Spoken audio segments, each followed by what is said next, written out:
all, welcome to the second lecture. I will be introducing distribution, center, and spread in this lecture. These three concepts come up with both population and samples. They help characterize them. So in this lesson, I will introduce each one. First, let's look at distribution.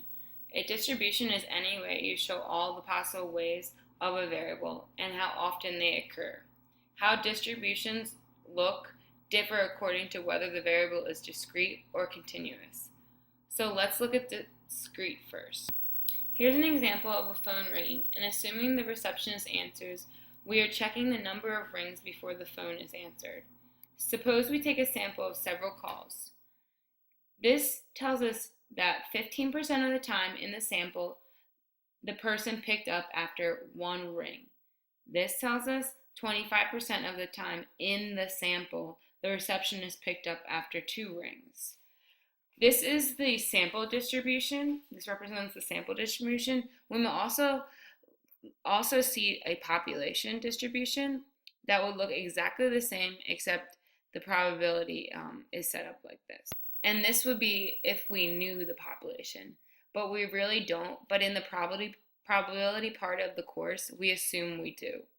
And now we can relate the charts to sketches of what the distribution looks like. They are graphical representations. This, for instance, would be known as a bar chart, you might know of. We see it peaks at 3 rings. It kind of increases from 1 to 3 and then decreases. So this is the discrete distribution. Now we can look at the continuous distribution. With continuous distribution, we can't really list all the possible values because there's too many of them. If it's a sample, we create categories and draw bar graphs such as this. If it's a population, we graph a smooth curve. In this example, this bar specifically tells us that 4% of the sample drive time from city A to city B is between 100 and about 115 minutes. You will learn how to create these plots using StatCrunch, and what you can do is superimpose a line such like this, which is another distribution on top of the continuous distribution that we categorized. And the red line represents, if it were a bell-shaped curve, what the distribution would look like. With a bell-shaped curve, most of the data is in the middle. As we can see, this data is in the middle, and the further you get from the middle, the fewer the frequencies, so on each end. For this example, most of the time, it requires between 110 right here and about 135 minutes needed to drive from city A to city B. Okay, so here are some distribution shapes. Now pause the video and see if you can determine what we can tell about the sample from each of these. Now we already looked at part C, but just as we did for part C, which we called bell-shaped or normal distribution known as, we said it peaks in the middle where most observations are, and at the ends there's lower frequencies. Do that for A, B, D, and E. Okay, so here are the answers, but I'm going to go back to the last slide so we can describe them looking at the plots.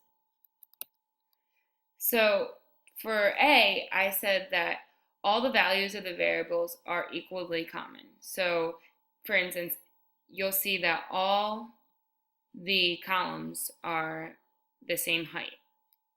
This could be an example as like rolling a fair die. The first roll is going to be the same as the second roll, the third roll, the fourth roll, the fifth roll, and such. The frequency will be the same. For B, I said that the low values are the most common, as with higher values becoming less and less common. Whereas D is the opposite of B. We already went over C, so I'm skipping that. D is the opposite of B. High values are most common, and lower values get less common as they go, as the lower it goes. in E, we see that there's two peaks, which means you probably have two groups, one scoring high and one scoring low. We see this a lot in test scores. People who really know it score high, whereas people who really may not know it, they score low. Now, each of these shapes have a name. For part A, it's known as uniform distribution. For part B, it's called skewed to the right. And if we think of it, where it is skewed is the side it has the long tail on it. So since the long tail is on the right, it's right skewed. C is what we've seen. It's bell-shaped and it's known as the normal distribution. D is left skewed because the long tail is on the left. And E is bimodal because it has two modes. We also want to know about the center of the distribution. There are several ways to approximate the center of the distribution in which you may have heard about the mean, median, and mode. Right now we will just look at the mean. The mean is the balance point of the distribution. If you were to put your finger somewhere here, and imagine trying to balance the distribution, the mean is where you put your finger, and you can put it on the bottom of the plot. From this plot, the mean is 121.5, so the balance point is 121.5. On each of the previous shape distributions, I've estimated where the balance point is. You can see the arrows.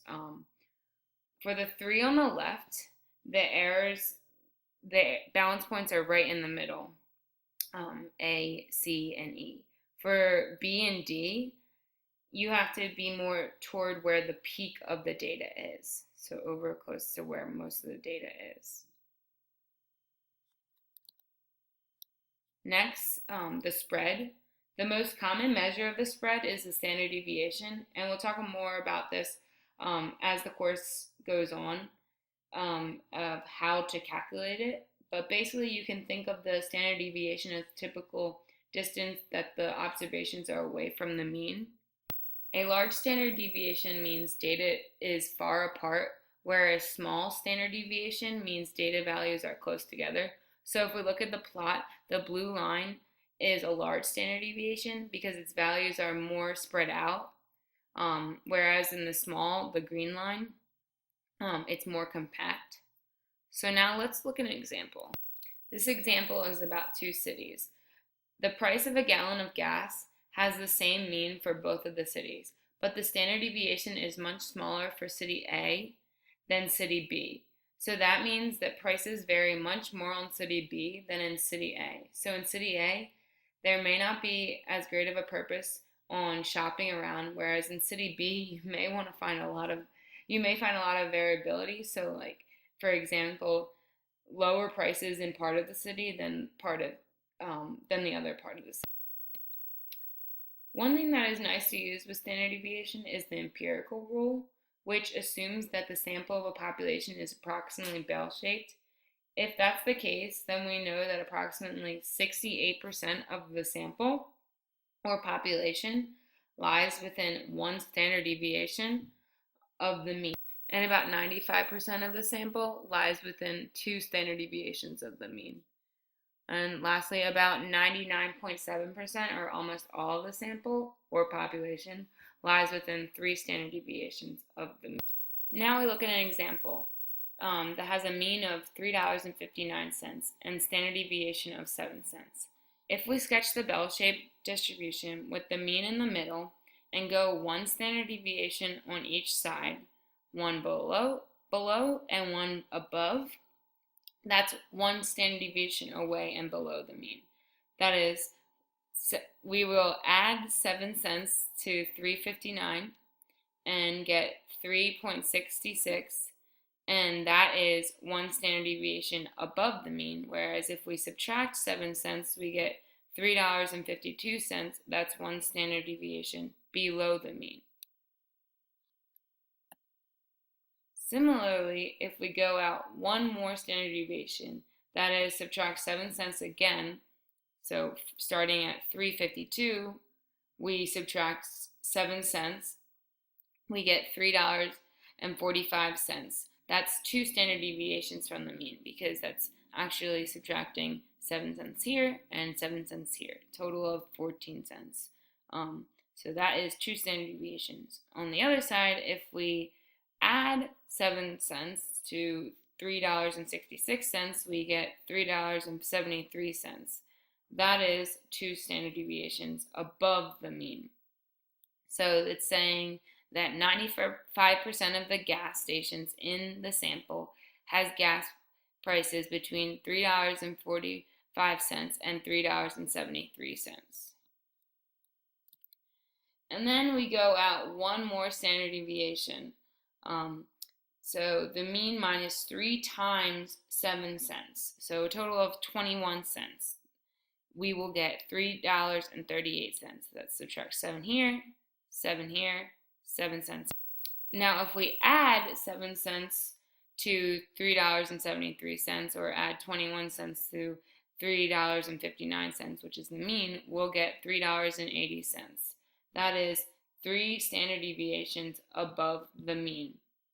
And this means that about 99.7% or nearly all of the gas stations in the sample or population have gas prices between $3.38 and $3.80. And that is the end of this lecture, and stay tuned for the next.